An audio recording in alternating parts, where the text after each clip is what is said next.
छठी मैया के पूजा होई पंडाल में। साले हो बिने से 1 रुपया उसले अलग ना पंडाल में पड़। रे साला आई न आई खबर कर। अरे आगे रे आगे इतनी खुशी जा हम मुसलमान बाड़ी एक छापा मारबू ना यहाँ इंडिया में बाटे कि कहाँ बाटे रे तू रे? चंदा देवे के होता।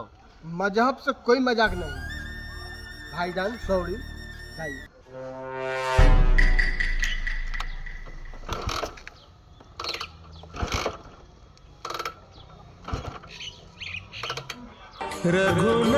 अब देख तू अब तू गया बेटा, अब तू गया। देख तेरी औकात मैं दिखाता हूँ तुझे। कहे कहला कि गलती हो गई। अरे सरवा तो हिंदू के नाम पर कलंक बारे।